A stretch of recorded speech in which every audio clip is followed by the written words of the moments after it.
काँग्रेसमधून फुटून निघालेल्या जे काही पक्ष आहेत त्या पक्षांपैकी शरद पवारांचा पक्ष आणि ममतांचा तृणमूल काँग्रेस पक्ष हा काँग्रेसमध्ये विलीन होऊ शकतो असं सगळ्यांनाच वाटतं. पण हे प्रत्यक्षात घडेल का? आजही पक्षाचं नाव आणि चिन्ह यासाठी कोर्टात लढणारे उद्धव ठाकरे हे बाळासाहेबांच्या विचारांना कायमची मूठमाती देऊन काँग्रेसमध्ये चक्क विलीन वगैरे होण्यास तयार होतील का? ही एक फक्त राजकीय अफवा आहे का?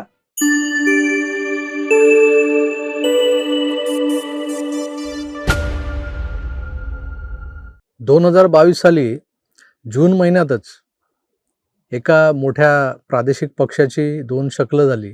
आणि असं असलं तरी येत्या शुक्रवारी 19 जूनला या दोन्ही पक्षांची किंवा या दोन्ही पक्षांचा वर्धापन दिन साजरा केला जातो.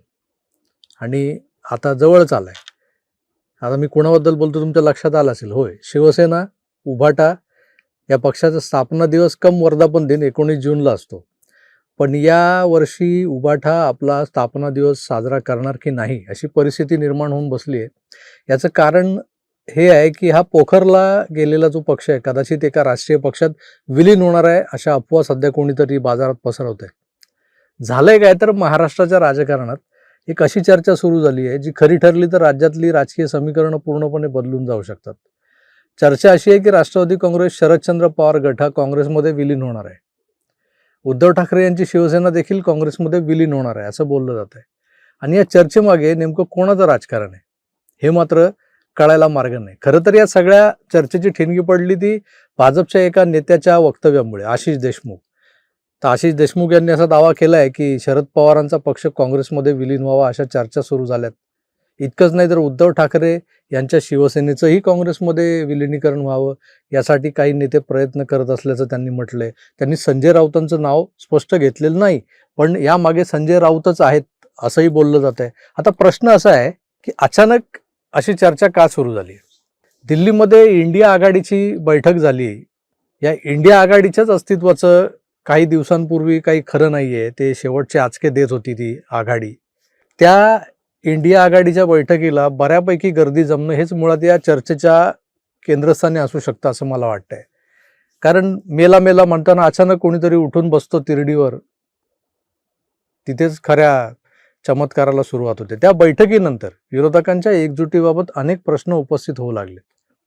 दुसरीकडे बंगालमध्ये ज्या पद्धतीनं TMCचं धौती योग चूर्ण झालंय ते पाहता ममता दीदी आणि अभिषेक बॅनर्जी हे आपलं राजकीय अस्तित्व कसं टिकवून ठेवणार या विवंचनेत आहेत. आणि नुसतं बंगालच नाही तर इतर राज्यातल्या प्रादेशिक पक्षांवरचा भाजपचा वाढता दबाव, पक्षफोडीचं राजकारण आणि राष्ट्रीय राजकारणातली बदलती समीकरणं त्यामुळे अनेकांना वाटू लागले की काँग्रेसच्या मूळ विचारधारेतून बाहेर पडलेले पक्ष पुन्हा एकत्र येऊ शकतात. नाना पटोले यांनी देखील या चर्चेला दुजोरा देणारे संकेत दिलेत आणि त्यानंतर राजकीय वर्तुळात चर्चांचा पूर आलाय.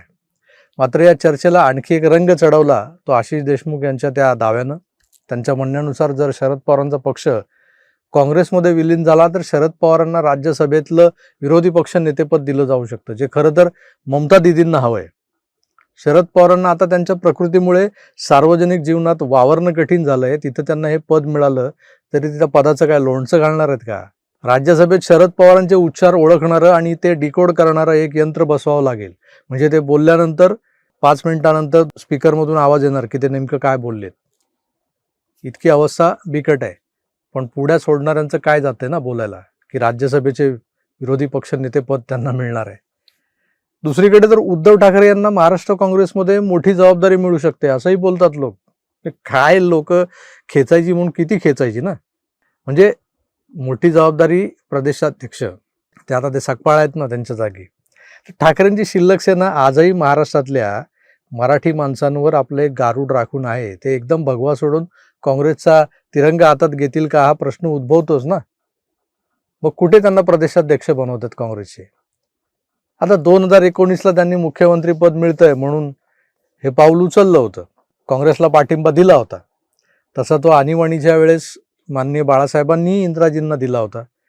पण आता शिल्लक असली तरी ती सेना आहे आणि उद्धवजींप्रमाणेच स्वतंत्र राजकीय ओळख असलेले शरद पवार म्हणा किंवा ममता बॅनर्जी म्हणा यांच्यासारखे नेते जे आहेत त्याचे अचानक काँग्रेसमध्ये विलीन होण्यास तयार होतीलच का याबद्दल साशंकता वाटते.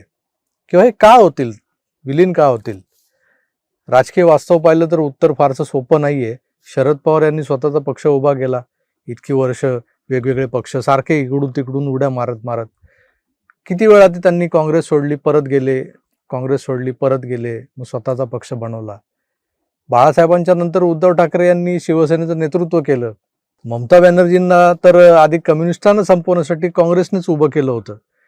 नंतर त्यांना आपल्या पक्षात सामील करून घेतलं. त्यानंतर त्यांनी काँग्रेसला मागे टाकत स्वतःचा तृणमूल काँग्रेस नावाचा पक्ष उभा केला. म्हणजे काँग्रेस फोडूनच ते बाहेर पडल्या त्या. आज यांची स्थिती हलाखीची असली, म्हणजे तिघांची, म्हणजे पवार, ठाकरे आणि ममता बॅनर्जी, तरी हे सर्व नेते त्यांच्या राज्यातले मोठे राजकीय केंद्रबिंदू आहेत. अशा परिस्थितीत ते स्वतःचा पक्ष विसर्जित करून काँग्रेसमध्ये सामील होतील ही शक्यता सध्या तरी कमीच वाटते. दुसरी बाजूही तितकीच महत्त्वाची. आज देशभरातल्या अनेक प्रादेशिक पक्षांच्या अस्तित्वाच्या लढाईचा प्रश्न निर्माण झालेला आहे. सगळेजण संघर्ष करतायत. तृणमूल काँग्रेस असो, राष्ट्रवादी काँग्रेस असो, शिवसेना असो, BJD असो, अशा अनेक पक्षांवर भाजपचा राजकीय दबाव वाढतोय. भाजपचं संघटन बळ, निवडणूक यंत्रणा आणि आक्रमक रणनीती यांच्यामुळे विरोधी पक्षांची अडचण जी आहे ती वाढत चाललेली आहे. एकेकाळी इंदिराजींच्या दमनतंत्रानं हैराण झालेल्या विरोधी पक्षांनी आणीबाणीनंतर एकत्र यायचा विचार केला होता आणि मग जनता पार्टीचा एक यशस्वी प्रयोग त्यानंतर झाला. त्यामुळे काही राजकीय विश्लेषक असाही दावा करतात की आत्ताच्या राजकीय सिनेरिओमध्ये 70च्या दशकातल्या जनता पार्टीसारखा एक मोठा विरोधी पक्ष उभा करण्याचा प्रयोग केला जाऊ शकतो. मात्र यात मला एक अडचण जाणवते, ती म्हणजे नेतृत्वाचा प्रश्न. या नव्या आघाडीचं नाही तर काँग्रेसच्या नेतृत्वातल्या गोळाबेरजेचं नेतृत्व कोण करणार आहे? इथं शरद पवारांचं काय होणार? सुप्रिया सुळेंचं काय होणार? जयंत पाटील, जितेंद्र आव्हाड असे जे काही लोकल नेते आहेत त्यांचं काय होणार? आणि उद्धव ठाकरे यांची भूमिका काय असणार यामध्ये? सध्या क्रायसिसमध्ये असलेल्या ममता बॅनर्जी यांचं स्थान काय असेल असं मी विचारणार नाही, कारण ते आता तयारीत आहेत की त्यांना काँग्रेसने जरी घेतलं तरी त्या जातील. बाकी इतरांच्या बाबतीत एक मोठं प्रश्नचिन्ह हे आपल्याला समोर उभं राहिलेलं दिसतंय. आता हे प्रश्नचिन्ह म्हणा किंवा हे सगळे प्रश्न म्हणा सध्या तरी अनुत्तरितच आहेत. त्यामुळे असं असताना विलिनीकरणाची ही चर्चा फक्त चर्चाच राहते, लक्षात घ्या. इथं अजून एक प्रश्न उभा राहतोय, तो म्हणजे विलिनीकरण वगैरे बाजूला ठेवा, अशा चर्चा घडवल्या का जात आहेत? या चर्चेचा नेमका फायदा कोणाला होतोय? यांना काहीच मिळणार नाहीये. म्हणजे हे जातील न जातील लांबची गोष्ट आहे. मग या चर्चा करून नेमकं काय साधलं जात आहे? जाणकारांचं मत असं आहे की या अशा चर्चा भाजपसाठी फायदेशीर ठरत आहेत. कारण विरोधक हे विकास, महागाई, बेरोजगारी, भ्रष्टाचार यासारख्या मुद्द्यांवर सरकारला घेरण्याऐवजी स्वतःच्या अस्तित्वाच्या चर्चेतच अडकून पडलेले दिसतात, किंबहुना त्यांना त्यातच अडकवून ठेवलं जाते. म्हणूनच सध्या तरी शरद पवारांचा पक्ष किंवा उद्धव ठाकरे यांची शिवसेना काँग्रेसमध्ये विलीन होईल असं ठामपणे म्हणता येत नाही. पण 2019 नंतर भारतीय राजकारणात जे काही घडलंय ते पाहता कोणतीही शक्यता पूर्णपणे नाकारताही येत नाही. एकंदरच या राजकीय स्थितीबाबत तुम्हाला काय वाटतं? काँग्रेसमधून फुटून निघालेल्या जे काही पक्ष आहेत त्या पक्षांपैकी शरद पवारांचा पक्ष आणि ममतांचा तृणमूल काँग्रेस पक्ष हा काँग्रेसमध्ये विलीन होऊ शकतो असं सगळ्यांनाच वाटतं. पण हे प्रत्यक्षात घडेल का? आजही पक्षाचं नाव आणि चिन्ह यासाठी कोर्टात लढणारे उद्धव ठाकरे हे बाळासाहेबांच्या विचारांना कायमची मूठमाती देऊन काँग्रेसमध्ये चक्क विलीन वगैरे होण्यास तयार होतील का? ही एक फक्त राजकीय अफवा आहे का? अफवा कशा पसरतात न पेक्षा ही अफवा किंवा ही चर्चा सुरू केली ते आशिष देशमुख हे भाजपचे नेते आहेत आणि त्यांच्या राजकीय मतांना किंवा त्यांनी वर्तवलेल्या या अशा राजकीय भविष्याला भारताच्या राजकारणात किती किंमत दिली जाते? खरं तर कोणी कवडीचीही किंमत देणार नाही, देतही नाही. त्यांचा पक्ष देखील त्यांच्या या वक्तव्यावर चकार शब्द काढत नाही. याचा अर्थ काय निघतो ते तुम्ही समजण्या इतके सुज्ञ आहात. तेव्हा तुमची जी काही मतं आहेत ती मला कमेंट्समध्ये नक्की कळवा.